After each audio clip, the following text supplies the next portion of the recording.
అంత సమర్థత ఉంది. అంత హార్డ్ వర్క్ 17 వయసులో ఎవరు మంచి ఎవరు చెడు విచక్షణ ఎలా ఉంటుంది? అసలు ఏమి జీరో నాలెడ్జ్ నాకు. ఎవరైనా వచ్చి గబుక్కుమని రామ్మా తీసుకెళ్తా నిన్ను ఆ ఫలానా డైరెక్టర్ దగ్గరికి, అవి కూడా ఎక్స్పెక్ట్ చేశాను నేను. అంటే డైరెక్టర్స్ దగ్గరికి, ప్రొడ్యూసర్ దగ్గరికి అని కాదు, కానీ ఈ నాకు కోరుకున్న పీరియడ్ జరుగుతున్నప్పుడే ఒక 3-4 సినిమాలు, అంటే లొకేషన్కు వాళ్ళు వీళ్ళు వస్తూ ఉంటారు కదా. నా టార్గెట్ ఏంటంటే ఏదో అయిపోవాలి, పెద్ద స్టార్ అయిపోవాలని ఒక టార్గెట్ ఉంది. సో దానికోసం అంటే నాకు ఇంకేం కనిపించేది కాదు. చాలా సీరియస్గా ప్రతిదీ నేర్చేసుకోవటం. డ్యాన్స్ స్కూల్ ఎక్కడ ఉంటుంది, యాక్టింగ్ ఎక్కడ నేర్చుకోలేదు స్వప్న గారు.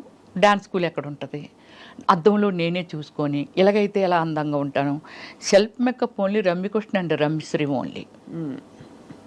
అప్పుడు అలాగైనా వాళ్ళు అబ్బా సిల్క్ స్మిత కూడా ఫేస్ ఇచ్చి మేకప్ చేయించుకునేది, కానీ రమ్యకృష్ణ గారు సెల్ఫ్ మేకప్ చేసుకునే వాళ్ళంట. నేను మాత్రమే సెల్ఫ్ మేకప్ చేసుకునేదాన్ని.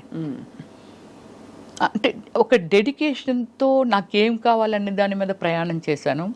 కానీ ఒక్కసారి మాత్రము నాకు ఈ ఏమిటి అమీర్పేటలో ఒక బట్టల షాప్ ఉండేదండి. అది చాలా ఉన్నాయి, వెరీ ఫేమస్ అండి అది. అప్పట్లో వెరీ ఫేమస్ ఆ షాపు. దానికి యాడ్ చేయాలంటే వాళ్ళు బెంగళూరు నుంచి వచ్చారు. షాపర్ షాప్ యాడ్ చేయాలి వచ్చారు, పిలిచారు. అప్పుడు నాకు కారు ఉంది, అప్పుడప్పుడే కొనుక్కున్నాను జెన్ కారు. నాకు డ్రైవ్ రాదు అప్పుడు. సో మా కారు ఉంది రండి అని. నాకు ఈ ఏరియాస్ ఏవి తెలియవు హైదరాబాద్లో. వాళ్ళు తీసుకెళ్తున్నారు. ఇప్పుడు ఆ ఏరియా ఏమిటనేది నేను ఇప్పుడు చెప్పగలను. చందానగర్కి మన అమీర్పేటకి మధ్యలో ఉంటుందండి. అది ఏమిటో అక్కడ రిసార్ట్ లాగా ఉన్నాయి అన్నమాట. అక్కడ తీసుకెళ్ళారు. వాళ్ళు ఒక 10 మెంబర్స్ వచ్చారు, నేను ఒక్కదాన్నే. వెళ్ళి అవి ఇవన్నీ మాట్లాడుతున్నారు. వాళ్ళు డ్రింక్ ప్రిపేర్ చేశారు, నాకు అలవాట్లేదు. వాళ్ళు బీర్లు, అయ్యో మాకు అలవాట్లేదంటే మేము బీర్లు మాత్రమే తీసుకుంటాం, హార్డ్ డ్రింక్ అది తీసుకోము. బీర్లు అలా టైం అయింది. ఎంత అయింది? 9:30 అయింది. నన్ను డ్రాప్ చేసేయండి వెళ్ళిపోతాను అని అన్నా. ఉన్నట్టు మేడం పంపించేస్తామని 10 అయింది నైట్. పంపట్లా 11:45. అప్పుడు ఈ సెక్యూరిటీ డిపార్ట్మెంట్, పోలీస్ డిపార్ట్మెంట్ ఉంటుంది కదా, వాళ్ళు వచ్చారు. వస్తే నేను వాళ్ళతో చెప్పాను, సార్ నేను వెళ్ళిపోతాను అంటున్నాను అంటే, మరి వీళ్ళు మీకు తెలుసు అంటే, తెలుసు సార్, బెంగళూరు ప్రొడ్యూసర్స్ వీళ్ళు అని చెప్పాను నేను. సరే మరి వాళ్ళందరూ ఉన్నారు కదా, అయితే ఇంకా టైం అయిపోయింది వెళ్ళిపోండి అని అన్నారు. అంటే ఇంకొక 10 మినిట్స్ కూర్చొని, ఎందుకంటే వాళ్ళు అక్కడే తిరుగుతున్నారు, పోలీసులు తీసుకెళ్తున్నారు.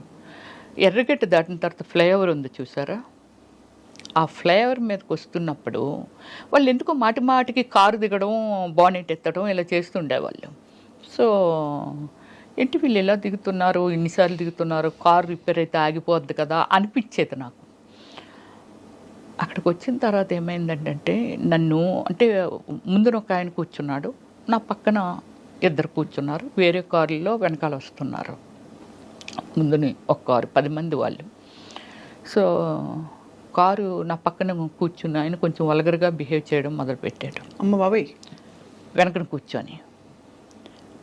నేను ఎప్పుడు అబ్జర్వ్ చేశానంటే, బానెట్ ఎత్తి కారులో ఏదో వాటర్ పోస్తున్నట్టు పోసి పక్క పంపేశాడు ఆ నీళ్ళు. రమ్య గారు, నాకు పేరు రామానాయుడు గారే పెట్టారు. రమ్యకృష్ణ, రవలి, రంభ వీళ్ళందరూ సక్సెస్ఫుల్ ఉమెన్స్ ఫిల్మ్ ఫీల్డ్లో. అందుకని 6 లెటర్ వచ్చేలాగా రమ్య అంటే మరి బోడుగా ఉంది. రమ్యకృష్ణ కూడా రమ్య అని అంటాము మేమందరమేని. ఏదైనా తోక తగిలిస్తే బాగుంటుందేమని చూచుకొని చెప్పి శ్రీ పెట్టారు పక్కన రామానాయుడు గారు నాకు అప్పుడు. సో వెళ్ళి వీడు చాలా వల్గర్గా బిహేవ్ చేస్తున్నాడు, చాలా చాలా చాలా ఓవర్ అయిపోతుంది అది. అప్పుడు నేనేం చేశానంటే, నా సైడ్ డోర్ ఉంటుంది కదా, ఆ డోరు ఇలాగ ఓపెన్ చేసేటప్పటికి ఓపెన్ అయిపోతే ఈ కాలు ఇలాగ అడ్డు పెట్టి కిందకు దూకిటందుకే. మీరా? నేనే. వీడు నన్ను అసలు వదలట్లేదు, వీడు లాగించేస్తున్నాడు.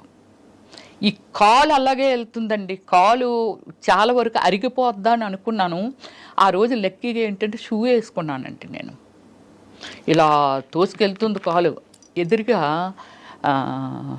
సెకండ్ షో మూవీ వదిలితే ఫాదరు ఆ అబ్బాయి అంటే చాలామంది వెళ్తున్నారు వస్తున్నారేమో, ఈ రూట్ గుండా వస్తూ ఉంటే అప్పుడు నా కాల్ డోర్ ఓపెన్ అయ్యి కదా ఉంది, ఇటువైపు వస్తున్నారు వాళ్ళు, డోర్ ఓపెన్ అయ్యి ఉంది. ఎప్పుడైతే ఓపెన్ అయ్యి ఉండి నా కాల్ ఉందో ఆ పెద్ద ఆయన ఉన్నారు కదా, అమ్మ ఇది ఏదో ఏంటి ఆ కాల్ డోర్ అది డోర్ ఓపెన్ అయిపోయింది, డోర్ కాపాడండి అంటున్నాను నేను.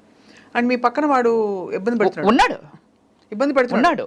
అంటే వీళ్ళు ఏం చేశారంటే నా ముందు వెళ్ళిన కారు కొంచెం ముందుకెళ్ళిన తర్వాత యూటర్న్ తీసుకుంటే వాళ్ళు కథలు చెప్తున్నారు, ఏమండి ఇప్పుడు మీ ఇంటికి వెళ్ళట్లేదు, మా ఫ్రెండ్ ఒకడు ప్రాబ్లం పడ్డాడు, వాడి దగ్గరికి వెళ్ళి తర్వాత మీ ఇంటి దగ్గర దిగబెడతామండి అని ఇవన్నీ చెప్తున్నారు. మీకు తెలిసిపోతుంది, నాకు అర్థమైపోతుంది వాళ్ళు మాట్లాడుతున్న మాటలు. కారు అంటాడు, నీళ్ళేం పక్క నుంచి బానెట్ ఎత్తే గ్యాప్ ఉంటుంది కదండి, ఆ గ్యాప్లోంచి కనబడుతుంది పక్కనే వేసేసాడు, బానెట్లో వేసాను హీట్ ఎక్కిపోయింది అంటాడు, ఏదో చెప్పేస్తున్నారు. నాకు భయం వేసి అలా చేస్తే మీరు నమ్మరండి, గాడ్ లాగే ఆ అబ్బాయి ఆయన వాళ్ళ వెనకాతలు ఇంకోళ్ళు ఎవరో వస్తున్నారు. వీళ్ళు ఎప్పుడైతే కారు ముందుకు వచ్చి ఇలాగ ఆపారో వెనకాల వచ్చిన వాళ్ళు కూడా పక్కన ఇలాగ ఆపారు. కారు స్పీడ్గా వచ్చి ఆపితే ముందు అమ్మాయిని దింపండి అని అంటే ఎవరమ్మా వాళ్ళు అన్నారు. సరే ఇలాగ నాకు ఒక యాడ్ ఇప్పిస్తామని చెప్పి నన్ను తీసుకొచ్చారండి. చాలా రోజులు నాతో ఫోన్లో మాట్లాడారు ఆ పెద్ద ఆయన. సో ఇది అప్పుడు నన్ను కిందకి దించి మొత్తం బాడీ ఎంత ఉడికిపోయి బాడీ అంత స్వెట్టింగ్ వచ్చేస్తుంది అనమాట. అప్పుడు ఆయన దగ్గరుండి బండి మీద అబ్బాయినేమో నువ్వు వెళ్ళి వెళ్ళిపో అమ్మ, నేను దిగబెట్టి వచ్చేస్తాను ఆమెని అని చెప్పి నన్ను మా ఇంటి వరకు అరోరా కాలనీలో ఉండేదాన్ని నేను. చిన్నవారు అప్పుడు చాలా మీరు ఏది చిన్నదాన్ని అన్నారు. అందము చందము లేని రోడ్డు అంటే పోయిన పిల్లలు ఎవరిని వదలట్లేదమ్మా, ఇంత అందం ఉంది ఇంత ఉంది, ఎవడు ఏది చెప్తాలని నమ్మేసి వచ్చేస్తావు, దేవుడు పంపినట్టుగా మేము ఏదో వస్తున్నాం కాబట్టి సరిపోయింది, లేకపోతే నీ లైఫ్ ఏంటమ్మా, తప్పు కదా, అలాగే ఎవరైనా రమ్మంటే అలాగే వెళ్ళిపోవచ్చు. That is first and last. అంతే, మీకు అలాంటి ఎక్స్పీరియన్స్ అంతే. చాలా ఇది వింటేనే అసలు నాకు టెన్షన్ వచ్చేస్తుంది. మీరు నమ్మరు, ఆ రోడ్డు మీద నిలబడలేకపోయాను, కిందకు వచ్చి చాలా దూరం నుంచి షూ మొత్తం అంతా అడుగునంత కచ్చగా అయిపోయింది. అదే అంటే మీరు తప్పించుకోవడానికి ప్రయత్నించారు, వాళ్ళు ఏదో చేద్దామని ట్రై చేశారు. సో ఇది సినిమా అయిన తర్వాతే కోరుకుని ప్రీడ్ అయిపోయింది. తర్వాత ఆషాఢం పెళ్లి కొడుకు చేశాను, తర్వాత ఏవో ఇంకొక 2-3 సినిమాలు చేశాను. అలా మీకు పెరుగుతూ మీకు క్యారెక్టర్స్ ఏం వస్తున్నాయని లీడ్ క్యారెక్టర్స్ చేశారు కదా మీరు. అండ్ ఆ తర్వాత you shifted to character roles, లేకపోతే ఇలా సపోర్టింగ్ రోల్స్? నేను స్టార్టింగ్ నుంచి మిక్స్డ్ ఇవి చేశాను, మెయిన్ రోల్స్ లీడ్ రోల్ చేస్తూ కృష్ణ గారితో కూడా హీరోయిన్ చేశాను. ఎవరు నేను అనేసి మూవీ చేశాను. తర్వాత పునీత్ రాజ్ కుమార్తో చేశాను, తర్వాత రమేష్ అరవింద్తో చేశాను, సూర్యతో చేశాను, విక్రమ్ గారితో చేశాను. అంటే నేను ఎలా అయిందంటే నాకు ఎవరు గాడ్ ఫాదర్ లేరు ఫిల్మ్ ఇండస్ట్రీలో, అందుకని చాలా గాడ్ ఫాదర్ లేరు. ఇంతవరకు ఎన్ని టైమ్స్ చెప్పినా బిలీవ్ చేయగలరా లేదనేది ఇంతవరకు కాంట్రవర్సీ లేదు నా లైఫ్. వెరీ డీసెంట్ అనమాట.